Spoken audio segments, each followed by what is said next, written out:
Fala galera, tudo bem? Sejam bem-vindos a mais um vídeo aqui no canal Papo pra PJ. Toda segunda-feira, 7 horas da manhã, a gente tá em vídeo aqui pra vocês. Vídeo com conteúdo simples, linguagem simples, sempre para tentar trazer conhecimento para vocês, beleza? Hoje é a nossa segunda parte, onde a gente vai continuar falando de forfaiting. Vamos lá pra vinheta e já eu explico um pouquinho mais para vocês. Fala galera, tudo bem? Sejam bem-vindos a mais um vídeo aqui no canal Papo pra PJ. Eu sou o Patrick, você já me conhece, e aqui a gente tem vídeo toda semana às 7 horas da manhã. Se não é inscrito, se tá caindo de paraquedas aqui a gente sempre fala de comércio exterior. A gente tem grupo de morning call, estamos presentes no Instagram e no YouTube, no Facebook, ou seja, a gente está presente em todas as redes sociais aí e também no YouTube. Se não é inscrito, os links estão aqui na descrição, é só clicar. Se não faz parte do nosso grupo de morning call, clica no link que está aqui embaixo também. Vai lá fazer parte, eu posto notícias todos os dias antes das 7 horas da manhã. Vamos pro vídeo aqui agora, pessoal, e é o seguinte. No último vídeo, esse vídeo que tá aparecendo aqui em cima, se você assiste no YouTube, tá aparecendo aqui em cima. Se você tá assistindo no Instagram ou no Facebook, o link tá aqui na descrição desse vídeo, tá? No nosso último vídeo eu expliquei um pouco da parte técnica para vocês. Então, como eu contrato um forfaiting, para que serve um forfaiting efetivamente, tá? Então eu expliquei lá para vocês que a contratação de um forfaiting pode acontecer por parte do exportador, por parte do importador. O exportador sempre recebe o valor com deságio, o importador sempre tem a obrigação de pagar, ele tem que ceder um saque. Enfim, coloquei todo um esqueminha lá para vocês de como era feito os trâmites ali, tá? No vídeo de hoje eu quero falar um pouquinho para vocês sobre os benefícios, né? O que a gente pode ter de parte boa e por que é interessante talvez contratar um forfaiting e não buscar uma outra linha de financiamento, tá bom? Vamos lá então, vamos para o primeiro benefício. Bom galera, o primeiro benefício eu acho que é uma visão que as empresas precisam ter, que é o seguinte, tá? O limite de crédito de um forfaiting é sempre do importador, tá? Por quê? Porque a instituição financeira vai correr o risco do importador. Lembra lá, o exportador cede o direito de recebimento, o exportador deixa de ter qualquer tipo de risco. O banco, quem comprou esse direito de recebimento, passa a correr o risco. Por isso que o esse de crédito, o risco da operação, é do importador, tá? E aqui a visão que a gente tem que ter é o seguinte: imagina que eu seja o exportador e esse meu importador, ele é uma empresa muito grande. Consequentemente, as empresas grandes, elas têm acesso a operações com limites elevados e normalmente com taxas de juros pequenas, tá? Então, nesse caso, eu sendo um exportador, provavelmente eu posso contratar um forfaiting utilizando o limite desse meu importador e provavelmente tendo acesso a taxas de juros relativamente baixas ou mais baixas do que a minha. Então, se eu sou uma pequena empresa que exporto parte de um produto para uma grande indústria, pode ser que essa grande indústria tenha um limite de crédito ali, onde ela me conceda acesso e eu tenha acesso a taxas de juros mais baratas, tá? Então, esse é o primeiro ponto, tá? É uma visão que tem que ter principalmente do exportador. Se o exportador é menor do que o importador, provavelmente, numa operação de forfaiting, o exportador vai ter acesso a taxas de juros mais baratas. A segunda visão são prazos, tá? Então, se eu sou um exportador, agora independente do tamanho aqui, mas se eu quero ampliar o meu público, por que não oferecer operações com forfaiting para esse público, tá? Por quê? Porque numa operação com forfaiting, eu, exportador, vou receber de forma antecipada e os meus importadores vão pagar no prazo do forfaiting, né? No prazo que for acordado ali, né? No prazo que eu te colocar na fatura. Então eu posso vender a prazo para esses meus importadores, recebo à vista e eles acabam dando prazo.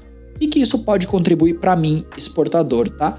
Isso pode ampliar o meu leque. Imagina que hoje eu venda com prazos de 30 e 60 dias para pagamento, tá? No mercado internacional. Só que para eu ampliar esse meu leque, eu tenho que subir isso para 120 dias. Uma das formas é propor que os meus importadores comprem por forfaiting, tá? E aí eu, obviamente, preciso aceitar porque eu vou receber esses valores com deságio, né? Então, dá para propor isso sim, mas tem que ter um comum acordo aqui entre as partes. Ainda nessa questão de prazos, né, a gente pode pensar também na ponta do importador aqui.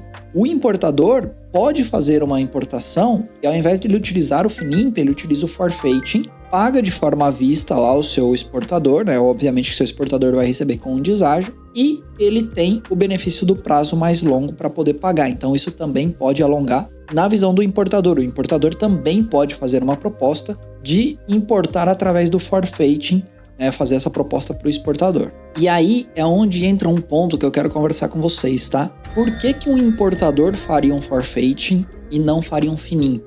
Alguém tem ideia? Fica aqui a pergunta. Então, será que vocês conseguem responder isso? Por isso que eu tô dando uma enroladinha aqui para vocês pensarem. Por que eu, importador, faria um forfaiting para pagar a minha importação e não faria um FINIMP? Qual a diferença entre eles, tá? Alguém tem ideia? Galera, seguinte, tá? Qual a diferença de um forfaiting para um FINIMP? Porque eu, importador, faria um forfaiting e não faria um FINIMP. No forfaiting, eu não tenho juros, eu, importador. Eu não pago juros. Num FINIMP eu pago. Num FINIMP é um financiamento que eu estou fazendo, tá? Então, num forfaiting, qual que é a grande questão? A hora que eu vou lá pro banco e falo assim, ó, eu quero contratar um forfaiting para pagar essa minha importação, o banco fala, beleza. Quanto é a sua importação? Ah, é 100 mil dólares? Tá bom. Eu vou pagar com um deságio lá pro exportador. Ou seja, eu vou pagar 90 mil dólares para ele. E ao final, né, ao término do prazo, eu tenho que pagar para o banco 100 mil dólares. Ou seja, eu teoricamente não pago juros, tá? Isso contabilmente pode ser melhor. Se a gente for pensar numa operação internacional, quando eu pago juros em cima de uma operação de FINIMP, eu tenho que pagar imposto de renda. Já discutimos sobre o imposto de renda aqui em outros vídeos, tá? Num forfaiting eu não tenho imposto de renda. Por quê? Porque eu não tenho juros. Eu estou pagando o valor integral da operação, tá? Quem recebeu a menor foi o meu exportador, tá? E aí o que pode ter de acordo aqui é o seguinte, poxa, vai ter 10 mil de dedução? Então, esse exportador emite uma fatura num valor 10 mil a mais, tá? Então, abate-se 10 mil, o exportador recebe o valor integral e ao final eu pago, por exemplo, 110 mil reais. A Patrick pagou juros do mesmo jeito. Pagou juros, porém, tende-se a ser um juros menor e deixou de pagar imposto de renda em cima disso. Por quê? Porque, teoricamente, a empresa pagou 110 mil de principal. Ela não pagou 100 mil de principal e 10 mil de juros. Se num FINIMP ela paga 100 mil de principal e 10 mil de juros, ela ainda tem mais imposto de renda em cima desses 10 mil reais dos juros, tá? Então é uma forma de talvez reduzir o custo. Obviamente que depende de análise, depende de comparações aqui entre um ACC, um FINIMP, um forfaiting, né? Precisa fazer uma série de comparações, mas em geral, comparado com o FINIMP deixando de ter custo de imposto de renda, ele fica super competitivo, tá? Então, recapitulando aqui para vocês, qual que é o benefício de um exportador, tá? Primeiro benefício disparado, o exportador deixa de correr o risco da operação. O exportador, ele antecipa o recurso, para ele, independente se o importador vai pagar ou não, ele recebe o valor com o deságio, mas ele não corre mais risco nenhum. Ele não corre risco de variação cambial, e ele não corre risco de pagamento do importador. O segundo benefício, obviamente, é que ele recebe esse recurso de forma antecipada, tá? O terceiro benefício é que ele pode conceder prazos maiores para o importador dele, desde que acordado, tá? Então, o importador dele pode buscar uma estrutura de forfaiting para pagá-lo. Aí tem uma questão de acordar, porque o exportador sempre vai receber com um deságio essa operação. Então, teoricamente, ou ele exporta com valores maiores, ou ele acorda a receber esse deságio, tá? E ele consegue conceder prazos, tá? Concedendo prazo, a gente chega no outro benefício, que é ele ampliar o leque dele. Quando ele concede prazos de 30 a 60 dias, ele tem uma gama de clientes. Quando ele amplia isso para 90, 120, 180 dias, ele tem uma gama maior de clientes, tá? E o último benefício, que aqui depende um pouco, mas se o importador é uma indústria, né, ou uma empresa consideravelmente maior do que o exportador, imagina, todo exportador, né, principalmente as pequenas empresas, não todos, mas em geral as pequenas empresas, elas precisam se financiar para produzir, embarcar e exportar, né? Quando ela se financia através do quê? Ela se financia através de um ACC. O ACC para essa empresa pode ser que seja um pouco mais caro do que um forfaiting para uma grande empresa. Por quê? Porque a grande empresa tem acesso a limites maiores, consequentemente taxas menores. Então, esse exportador, quando ele aceita receber através de um forfaiting, ele vai receber com um deságio. Só que pode ser que esse deságio que vai ser cobrado dele é menor do que um deságio de ACC que ele teria que contratar. Então, às vezes, para a empresa é melhor ela reduz o endividamento dela, porque ela deixa de ter endividamento, ela não vai ter mais o ACC. Isso melhora o balanço da empresa. Por outro lado, o custo financeiro dela cai também.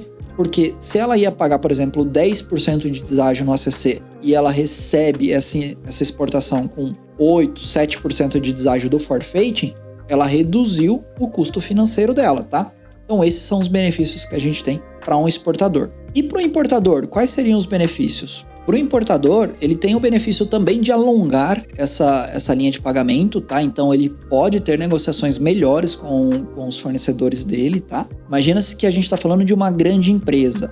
Ela pode fazer a ponta inversa que eu acabei de explicar para vocês do exportador. Ela pode chegar e falar assim, poxa, você contrata CC a 10, então vamos fazer o seguinte, eu vou contratar um forfaiting para te pagar, tá? Só que ao invés de eu te pagar em 60 dias, eu vou te pagar em 120, e o seu ACC que te custaria 10, o forfaiting você vai receber com uns 7, 8 de deságio. Então eu estou melhorando o teu custo financeiro, você está recebendo à vista do mesmo jeito. Por outro lado, eu aqui estou ganhando prazo. Então eu vou contratar um forfaiting para te pagar, tá bom? Então, essa é uma visão que o importador pode ter com a melhora de alongamento do prazo dela, tá? E ela também pode apresentar essa possibilidade de redução de custo para o exportador. Obviamente que aqui depende da posição de cada um, tá? Além disso, né? O que mais que ela pode ter? Pode ser que ela consiga taxas mais atrativas num forfaiting do que num FINIMP, tá? Por quê? Porque muitas vezes você tem um FINIMP com um custo às vezes um pouco mais elevado do que o forfaiting e já é um caso que eu expliquei para vocês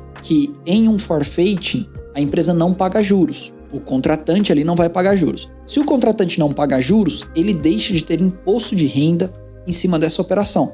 Coisa que em um FINIMP ela teria, tá? Então no FINIMP ela vai ter que liquidar principal, juros e ela vai ter imposto de renda sobre juros. No forfaiting ela só vai liquidar o principal. Por isso que ela acaba não tendo o imposto de renda ali.